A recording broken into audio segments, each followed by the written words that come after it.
Assault rifles are definitely the most popular weapon class in Black Ops 6 right now. They're just versatile. You can customize them so many different ways in the gunsmith. A couple days ago, before Season 1 dropped, I did a video ranking all the assault rifles from worst to best. But with the update came a lot of balancing changes and one new rifle to be added to the mix, so I thought it would be a good time to update my AR ranking to update all of you where I think the meta is. So what is up, everybody? Jimmy or Chaos, welcome to the channel. Today we're going to rank every single assault rifle in Black Ops 6. From worst to best as of late November-ish 2024. Now, this is all subject to changes. The patches continue to come out and Treyarch makes adjustments, but you let me know. What is your assault rifle ranking right now down in the comments? Drop a like. Make sure you guys are subscribed. And at number 8, dead last, is the Goblin MK2. It still just isn't very good to me. I put it at the bottom of my assault rifle ranking list before Season 1, and even though it did get a noticeable buff with the update, I still think it's the weakest AR in the game right now, mainly because of the semi-automatic firing style and the very limited two-shot kill potential. I think if the Goblin were more consistent with the two-shot kill potential, I think it would be a different story. But as it stands right now, I mean, that's pretty temperamental to me, and you're usually going to have to hit somebody 3 times to drop them. Now, that's not to say it's a bad weapon, because I think there's some pretty solid potential once you grind up the necessary attachments. I saw the comments on the last video. There's some of you that are about the Goblin. I get it. You can basically eliminate the recoil entirely with a couple attachments. You can put this giant magazine on it so you can point and click away if you're not killing quickly enough. I mean, it is what it is, right? To me, it's just not the best. Now, I do want to mention, the theoretical time to kill with the Goblin is impressive, and that's assuming you land that elusive two-shot kill, but like I said a second ago, seems a bit temperamental to me and it's hard to rely on. This is definitely a more high-skill kind of assault rifle, and even if you put the work in to get really good with it, it's just not going to be able to keep up with the other rifles that we're talking about, especially full auto choices. This isn't an MK14 or an FN FAL. It's more of an SMR if you ask me. Tons of potential, but you're going to have to work really hard to actually see that potential. At number 7, the AIM's 85. Definitely one of the easiest guns in the game to use, but its extremely low damage per shot is really starting to make it difficult to stick with now that the meta is evolving and people are getting better at the game really fast. Has a relatively high rate of fire, extremely low recoil, but you're going to need 5 to 7 shots to kill somebody on average, and that time to kill honestly can feel like an eternity in a game like Black Ops 6 that plays so fast. This is one of those games that really powerful, one of those guns, that's really powerful in hardcore modes because of how easy it is to hit your shots, and that low base damage doesn't really hold you back from getting kills, but we're mostly talking about core multiplayer here. Leaves a lot to be desired. Now, it can get frustrating putting 4 to 5 shots into somebody, only for them to kill you first because they used literally any other AR. So yes, the AIMS is extremely easy to use, but the time to kill, just way too slow for me to rank it any higher than number 7. I was a pretty big fan of this gun when I did my initial assault rifle ranking, but now that I had time to play around with it and some other weapons and experiment a bit, I may have been a bit too forgiving on it. Not a bad gun, but easily the worst full auto rifle in the game to me. At number 6, the GPR-91. This gun got a massive buff with the Season 1 update. The headshot multipliers got turned down a bit, but literally everything else on it was ramped up. Movement speeds, aim down sight speeds, strafing speeds, they were all noticeably enhanced, so the GPR-91 now feels much more mobile than it used to. Base damage values were also slightly increased, so the time to kill is a lot more consistent than it was when the game first dropped. Now, in my initial assault rifle ranking video, I said the GPR was underpowered. And then when I ranked the top 10 overall guns in Season 1, I think I put the GPR at number 8 or 9. Now that I've had a little more time to play around with it in the entire weapon sandbox, I don't think the GPR is a top 10 gun in Black Ops 6 overall, but I definitely think it's the 6th best assault rifle, and it's a very reliable weapon.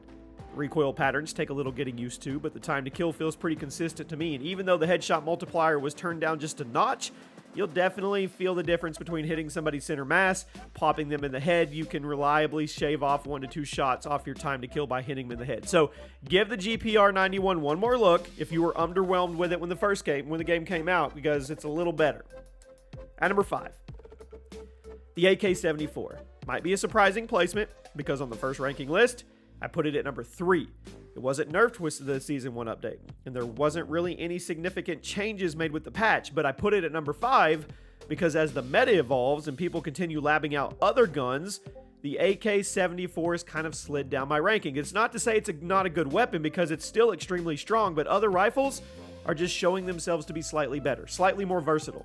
The AK-74 is definitely a high-power weapon, can kill very quickly, while also remaining extremely accurate, which is a really good trait to have in your assault rifle. Also remains extremely consistent at longer ranges because of that high damage per shot, but starting to show a bit of a weakness at close range. Because of how relatively slow that rate of fire can be, makes it a little tough to deal with people who can get up in your face, and at the end of the day, I mean, it's a strong rifle. It's a top 5 rifle.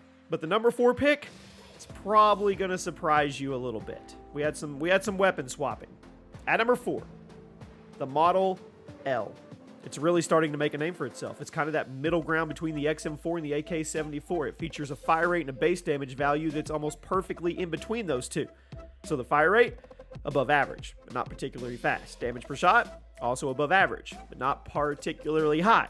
But when you mix them together, you have a rifle that's easy to use, extremely consistent with its time to kill, while also remaining more competitive in close quarters because of that fire rate and that damage output. Recoil, not hard to control, allows you to easily engage people from mid-range and longer, which is a bonus. I mean, the Model L is getting more and more popular as we speak.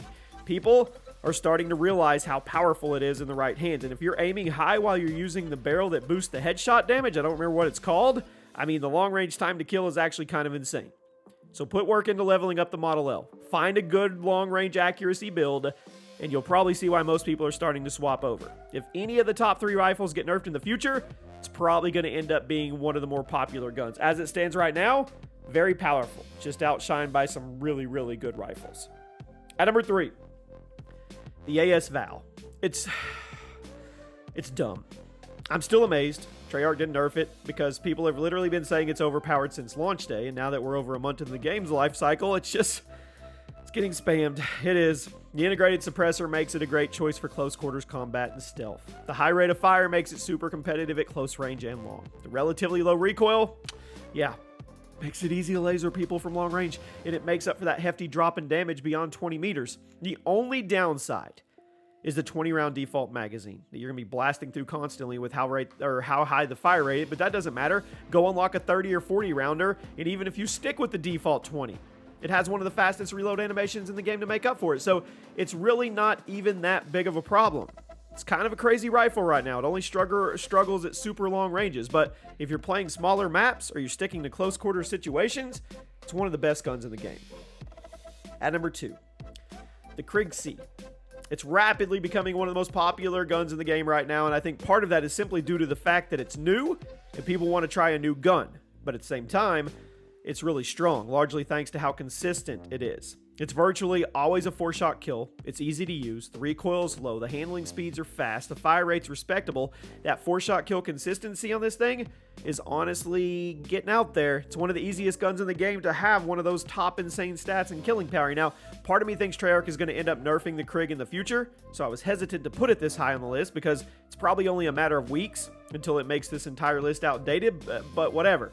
Treyarch has been taking their time to nerf some of the guns in Black Ops 6, so maybe they genuinely don't see a problem with the Krieg 6 being as powerful as it is, which means maybe it never gets nerfed. I mean, this is the same studio that decided not to nerf the AS Val after Season 0, so I guess we don't know what their next move is.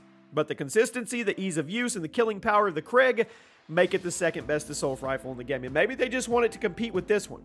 At number 1, still the XM4. Best gun in the game on day 1, best gun in the game after the Season 1 update. Still, Treyarch made a few adjustments to it with a patch, namely in the headshot multipliers, but they also buffed the minimum base damage value, so it's actually better now than it was on launch day, because you're going to be killing much more consistently in that 4 to 5 shot kill range, and since the XM4 shoots so quickly and has such amazing handling stats, that makes it one of the most versatile and deadly weapons in the game.